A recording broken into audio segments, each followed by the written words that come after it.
Hi everyone, and welcome to Ruth Reacts to Books. I'm your host, Ruxie, Ruth McGouth, and today I'm going to be reviewing Tana French's book, The Hunter. This is the second book in a series.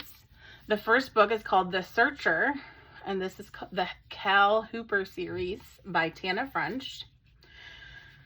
We discovered Tana French because my sister Kate picked up a Tana French book, I believe, long ago in an airport when she was getting on a plane.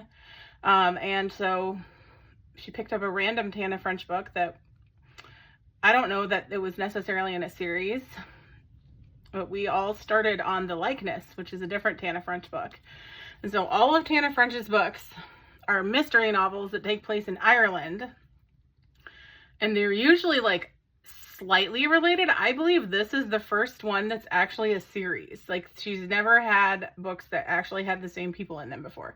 Usually in her books, there would be like one tertiary character that might be in the next one. So like maybe in one book, there was like 4 detectives, and then maybe a side detective would be like the main character of the next book. So like there would be a slight connection, but there was never like the same exact people in the next book. But in this one, it's the same people in the next book. So anyways, we love Tana French in our house, and we read all her books when she comes out with new ones.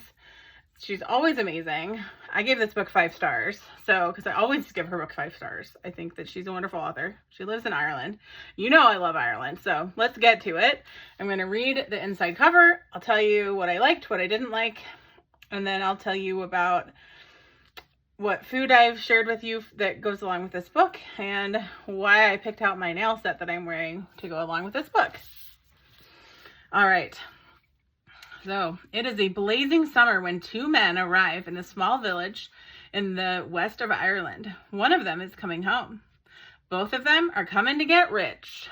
One of them is coming to die. Cal Hooper took early retirement from the Chicago PD and moved to rural Ireland looking for peace. He's found it, more or less.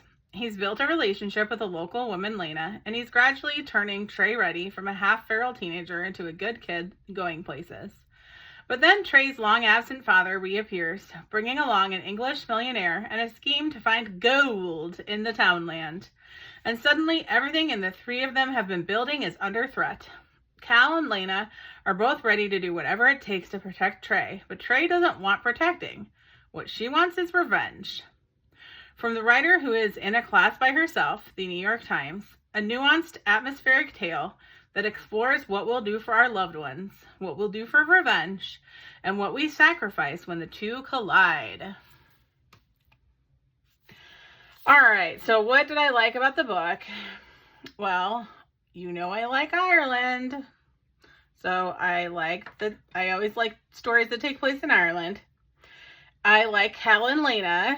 So those are the kind of 2 male and female characters, the main male and female characters. They are I would say, the most likable people in the book. I like that by the end of the book, like when you find out who the murderer is, like I didn't solve the murder. Others might have been able to do it, but I wasn't able to do that. So I always appreciate that. I like being surprised. She's a good writer. She's well written. The story is engaging. You want to keep reading. So I really like that about it. It does, and even though like this is the second one in a story, it's like a totally different story than the last one. In the last one, you are kind of getting to know the townland. You're sort of being introduced to the characters. You're solving a completely different mystery and a different murder. In this one, obviously it's a new murder that's happened, and you already know some of the characters, but you are introduced to some new ones. What I didn't like I would say most of the other people in the town are kind of unlikable. They're not like horrifying. It's not like you absolutely hate them all and you like want them all to die or anything. But like they're a little bit murdery, and like you kind of think like they could have definitely murdered.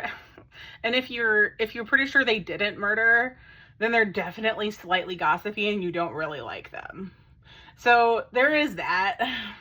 But other than that, like, everything's good about the book. So I definitely highly recommend this author and all her books. So, like, I won't probably be doing any other Ruth Reacts to any of her other books because I've already read all of the ones that are out, but highly recommend this author. She has a ton of really good mystery novels that all take place in Ireland. So read them all. Go get them right now. Go get them. They're all at your library. And if you want, you can purchase them. My sister owns them all. So they're in a box right now, but she might lend them to you. I have this one. I'll lend it to you if you know me. All right, foods. So I have given you a recipe for making your very own Irish blackberry jam. What makes it Irish? Well, this is an Irish blog that I'm linking you to, and they made it out of Irish blackberries, but you could make it out of American blackberries or British blackberries, depending on where you're watching me from. But blackberry jam, actually, the reason I linked it is because in this book, Lena makes her own blackberry jam and everybody loves it. So that's why I thought that would be a good recipe to link you to. And for my nails today that went with this book, I went with, I did solar flare underneath, and then I did a layer on top that is called rose gold. You know, they're looking for gold in this book. So I had been waiting to wear this rose gold overlay, and I thought it was kind of perfect for this one because everybody wants to find gold, right? So there we go. I hope everyone is doing well, hanging in there. It's kind of getting springy outside, which I'm loving. I'm going to go for a walk now. So have a wonderful, wonderful week, and I will talk to you all soon. Love you. Bye.